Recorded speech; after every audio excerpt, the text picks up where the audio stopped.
사도신경 드림으로 새벽 예배 시작하겠습니다. 나는 전능하신 아버지 하나님 천지의 창조주를 믿습니다. 나는 그의 유일하신 아들 우리 주 예수 그리스도를 믿습니다. 그는 성령으로 잉태되어 동정녀 마리아에게서 나시고 본디오 빌라도에게 고난을 받아 십자가에 못 박혀 죽으시고 장사된 지 사흘 만에 죽은 자 가운데서 다시 살아나셨으며 하늘에 오르시어 전능하신 아버지 하나님 편에 앉아 계시다가 거기로부터 살아있는 자와 죽은 자를 심판하러 오십니다. 나는 성령을 믿으며 거룩한 공교회와 성도의 교제와 죄를 용서받는 것과 몸의 부활과 영생을 믿습니다. 아멘. 찬송가 212장 찬송하시겠습니다. 찬송가 212장입니다.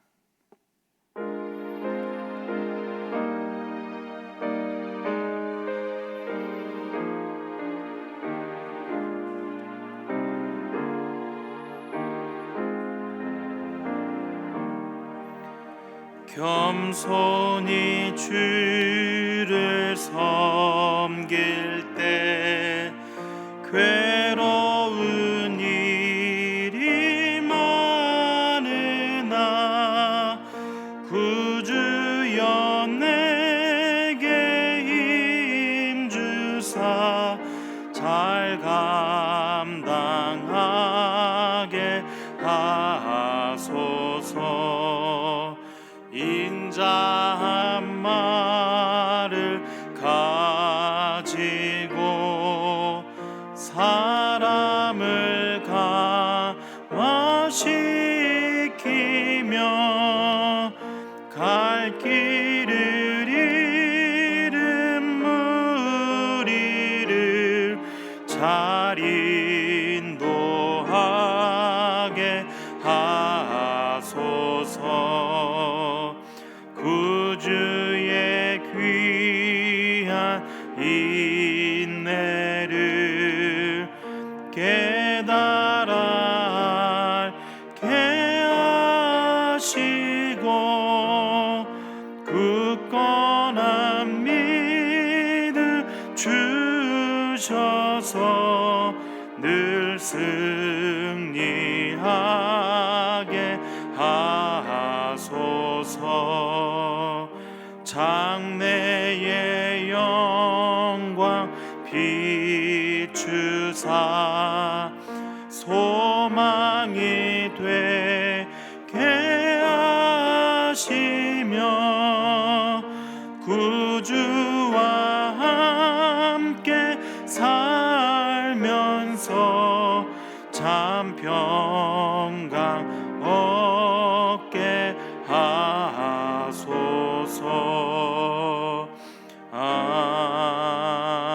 아멘. 기도하겠습니다. 할렐루야. 하신 아버지 하나님, 은혜와 사랑을 참으로 감사합니다. 오늘 주 앞에 나올 수 있도록 인도하여 주시고 새벽을 깨우게 하신 것 참으로 감사합니다.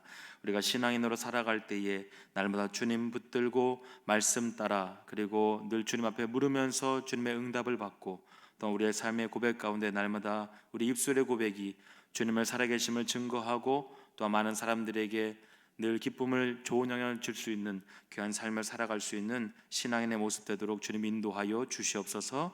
주 앞에 나올 때 빈손 나오지 아니하고 귀한 예물 주께 드립니다. 10의 1조를 드리고 또한 1,000번 예물로 주 앞에 드리오니 하나님 기뻐 받으시고 구별되어 드리는 귀한 예물 가운데 하나님 흠양하시고 또한 그런 삶이 주님께서 우리의 삶을 윤택하게 인도해 주시는 은혜의 삶이 되도록 주님 축복 내려 주시옵소서. 오늘도 새벽을 깨어 말씀 사모함으로 나왔습니다. 말씀 가운데 힘있게 하여 주시고 또한 그런 삶을 살아갈 수 있는 아름다운 예배자의 삶이 되게 하여 주시옵소서. 감사를 드리며 예수님의 이름으로 기도합니다. 아멘.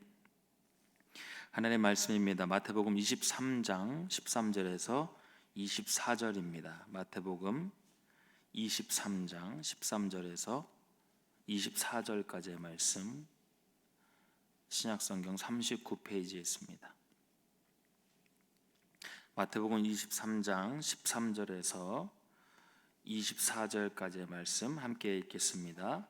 화 있을진저 외식하는 서기관들과 바리새인들이여 너희는 천국 문을 사람들 앞에서 닫고 너희도 들어가지 않고 들어가려 하는 자도 들어가지 못하게 하는도다.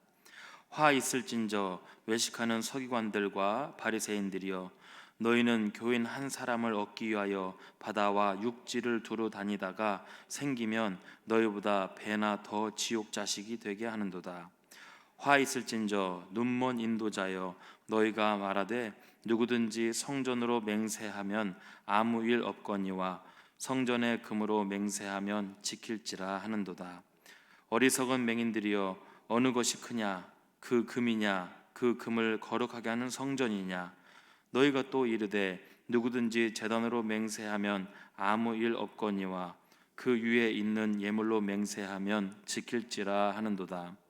맹인들이여, 어느 것이 크냐, 그 예물이냐, 그 예물을 거룩하게 하는 제단이냐. 그러므로 제단으로 맹세하는 자는 제단과 그 위에 있는 모든 것으로 맹세함이요, 또 성전으로 맹세하는 자는 성전과 그 안에 계신 이로 맹세함이요, 또 하늘로 맹세하는 자는 하나님의 보좌와 그 위에 앉으신 이로 맹세함이니라. 화 있을진저 외식하는 서기관들과 바리새인들이여, 너희가 박하와 회향과 근처의 11조는 들이되 율법에 더 중한 바 정의와 궁율과 믿음은 버렸도다. 그러나 이것도 행하고 저것도 버리지 말아야 할지니라. 맹인된 인도자여, 하루살이는 걸러내고 낙타는 삼키는도다. 아멘. 할렐루야. 새벽을 깨서 교회 나와 예배하신 여러분 주님의 이름으로 환영합니다. 계속해서 예수님의 가르침에 대한 부분들을 우리가 이제 보고 있습니다. 이제 24장으로 가게 되면 이 종말론적인 된 이야기를 하는 거죠. 그래서 오늘 23장 같은 경우에도 어떻게 보면 우리가 종말론적인 측면에서 우리가 말씀을 받으셨으면 좋을 것 같습니다. 다르게 표현을 하자면 이 시대를 살아가는 우리들이 어떻게 살아가야 할 것인가. 오늘은 바리새인과 서기관들을 비판하는 예수님의 내용이지만 다르게 표현하자면 이 시대의 교회를 향하여 우리에게 말씀하고 있다, 이렇게 여러분이 받으시면 좋겠습니다. 마태복음 23장 13절에서 36절까지 내일까지 볼 말씀에는 서기관들과 바리새인들을 향한 예수님의 비판의 내용들입니다. 이 비판은 총 7가지 항목으로 제기되고 있는데 각 항목마다 이렇게 화 있을진저 이렇게 표현을 하면서 시작을 합니다. 오늘 본문에서는 처음 4개의 비판의 이야기를 우리가 볼 수가 있는데요. 그러면서 우리가 주목할 수 있는 단어가 있죠. 외식한다, 외식한다는 말을 우리가 계속해서 보게 됩니다. 외식이라는 단어는 헬라어로 히포크레테스라고 이렇게 읽습니다. 그러면서 어떤 뜻이냐면 가면을 쓴 상태에서 생각하고 말하고 행동하는 사람, 즉 연극 배우다라는 뜻이지요.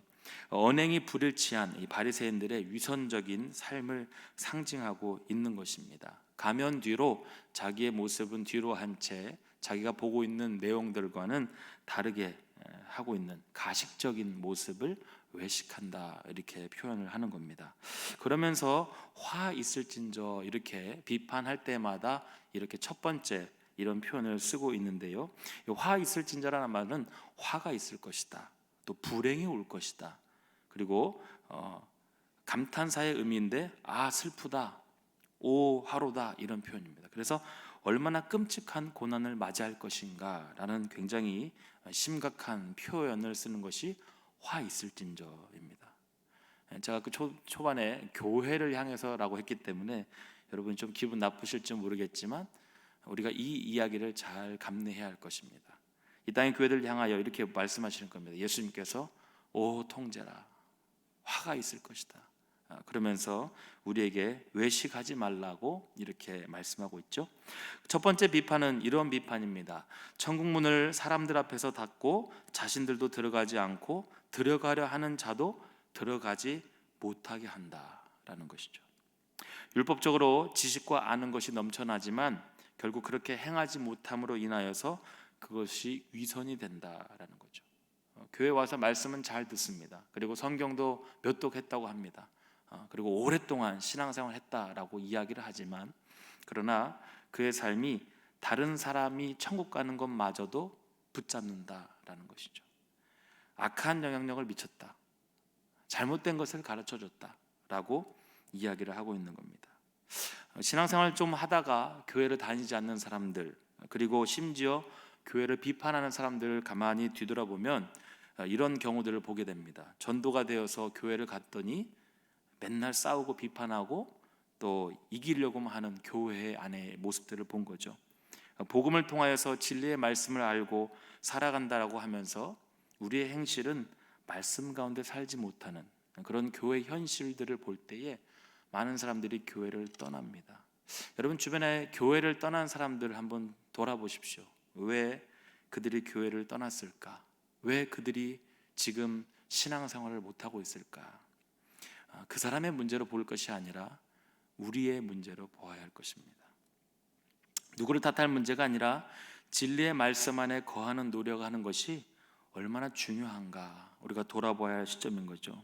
말씀은 보되 진리의 말씀 안에서 거할 몸부림이 필요한 것입니다.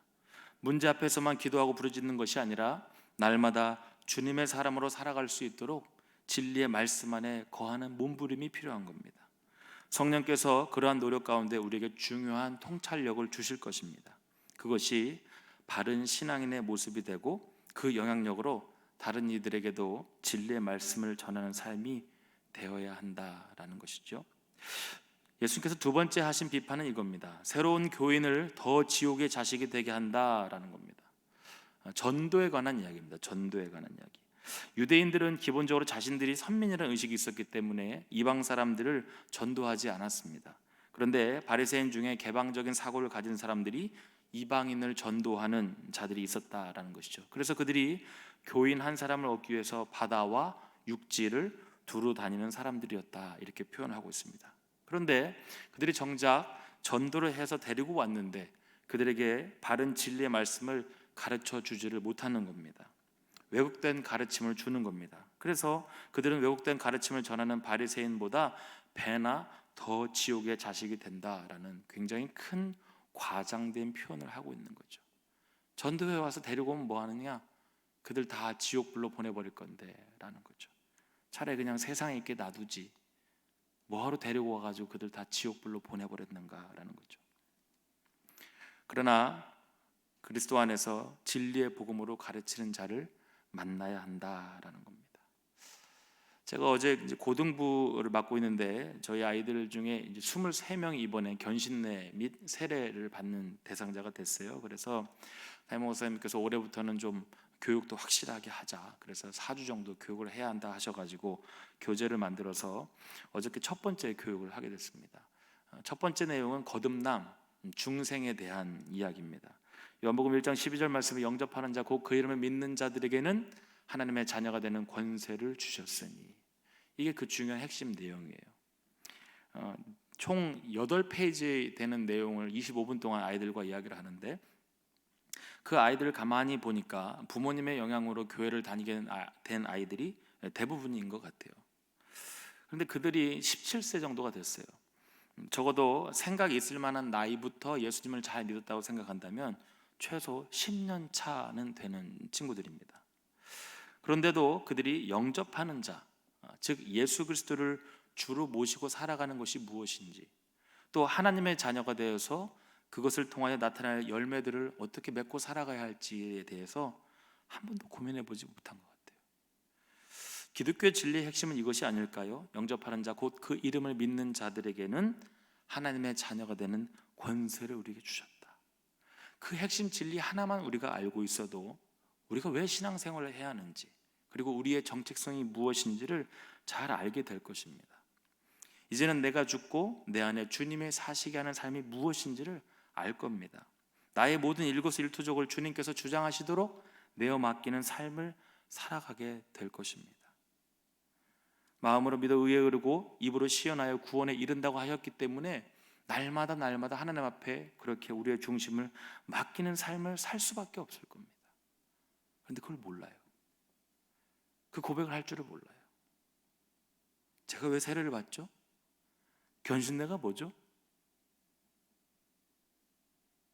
이 한 가지만 알아도 우리의 정체성이 바뀌고 우리가 신앙생활하는 환경이 바뀌게 될 건데 그러한 삶을 살아내지 못하는 거죠. 우리가 전도를 하여도 이 진리를 알려야 합니다. 우리가 영접할 때 우리의 신분이 하나님의 자녀가 되고 하나님의 자녀로서 살아내야 하는 열매들을 맺어갈 때 우리가 그런 삶을 살아가면 한눈 팔 것이 없다라는 것이죠. 제가 우리 고등부 아이들을 비판한 게 아닙니다. 이번에 올라온 고1들이 얼마나 훌륭한지 모르겠어요. 이 아이들 때문에 제가 예배드릴 맛이 납니다. 굉장히 훌륭한 아이들이에요. 그런데도 이 친구들이 그런 고민이 없더라라는 것이죠. 어저께 한 25분 동안 하는데 즐겁게 했어요. 재밌게 했어요, 아이들이. 그리고 바람이 있다면 이 친구들이 이 진리의 말씀대로 앞으로 살아갔으면 좋겠어요. 이 23명의 아이들이 나중에 환경이 바뀌어도 예수님 떠나지 않았으면 좋겠어요. 그리고 기왕 예수 믿는 것, 예수 믿고 살아가는 좋은 열매들을 맺어가면서 살았으면 좋겠어요. 그래야 교회에 다니는 즐거움이 있죠. 그리고 그런 영향력을 미쳐야 하지 않겠습니까? 세 번째, 예수님께서 세 번째 하신 비판은 이겁니다. 맹세에 관한 것입니다. 예수님은 화 있을진저 눈먼 인도자여 이렇게 표현을 하시고 계시죠.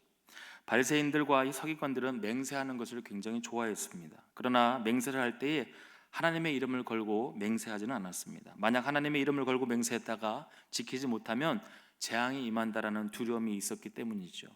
그래서 다른 대상들을 그들이 두고 맹세를 하는 겁니다. 첫 번째로 생전을 맹세하면 아무 일이 없고 성전에 금으로 맹세하면 지켜야 한다, 이렇게 그들이 가르쳤습니다.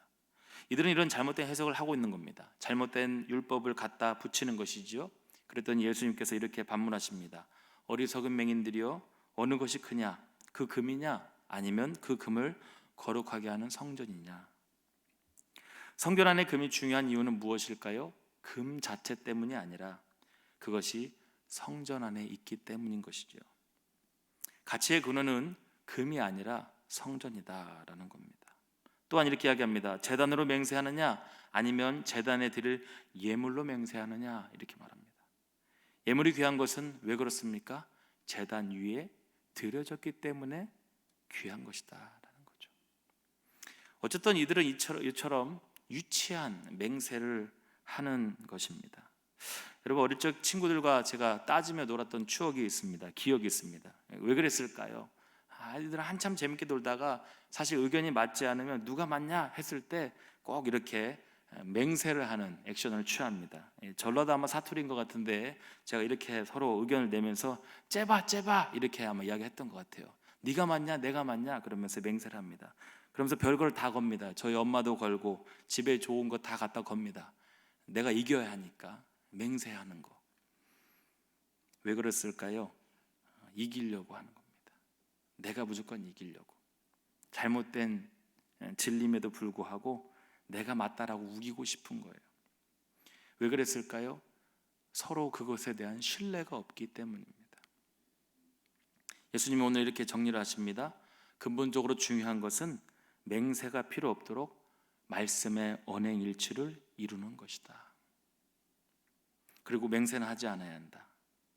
맹세를 하는 자는 자신의 불신앙 그리고 믿음 없음을 드러내는 것밖에 되지 않는다라고 오늘 예수님께서 말씀하고 있는 겁니다. 오늘 우리가 말씀 안에 거하고 있다라면 이렇게 바리새인들과 서기관들처럼 자신의 말이 맞다라고 쓸데없는 맹세하고 그다음에 무엇인가를 걸려고 할 필요가 없다라는 것이죠. 마지막 네 번째 비판은 이겁니다. 박하와 회항과 근처의 11조는 들이되 율법에 더 중한 바 정의와 궁율과 믿음은 그들이 버렸다.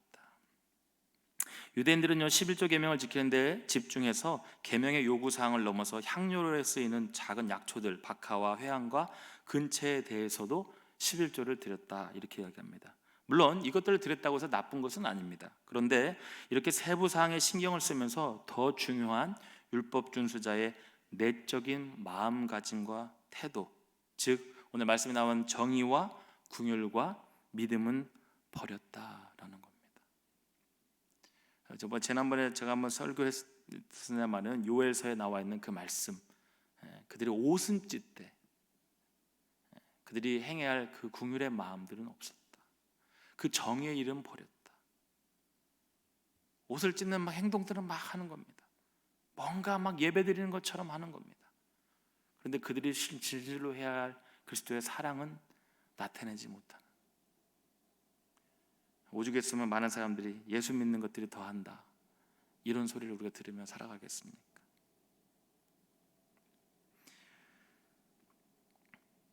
이것들은 온 율법의 강령인 하나님의 사랑과 이웃 사랑의 계명이 내면화될 때 드러나게 되는 것입니다.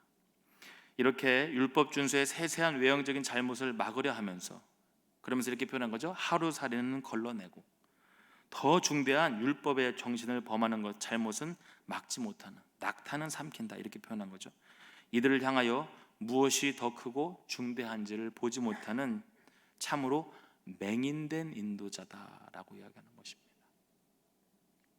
여러분, 우리가 사람들을 전도하고 또 복음을 전하기 위해서 많이 몸부림을 칩니다. 그리고 마지막 때가 되었기 때문에 우리는 지금 어떤 한 사람이라도 그리스도의 사랑으로 그가 주 안에서 살 수 있도록 복음을 전해야 하는 입장 속에 우리가 있지요. 그런데 우리가 이런 시대를 살아가고 있는 때에 오늘 이 긍휼과 또 사랑과 그리고 또 다른 사람들을 품을 수 있는 그 마음이 없다면, 머릿속에는 말씀이 가득하지만 실질적으로는 우리가 그들에게 좋은 영향력을 끼칠 수가 없다라는 것이죠. 한국교회가 썩었다, 또 영향력을 잃었다, 맛을 잃은 소금이다, 이러한 비판을 무수히 많이 받고 살아가고 있습니다. 서기관과 바리새인들을 향해서 예수님이 던지신 이 심판의 경고도 바로 우리를 향한 책망이라고 우리는 생각해야 할 것입니다. 더 늦기 전에 돌이켜 회개해야 합니다. 외모가 아니라 영혼을 가꿔야 합니다. 형식이 아니라 내용에 집중을 해야 합니다. 우리가 마지막 시대를 살아간다 많이 이야기합니다. 그리고 교회가 이제 더욱 깨어서 이때를 준비해야 한다, 이렇게 이야기를 합니다. 그리고 그 영향력을 조금이라도 아직도 이 복음을 알지 못하는 사람들에게 전해야 하는 것이 우리의 사명이지 않는가 생각해 봅니다.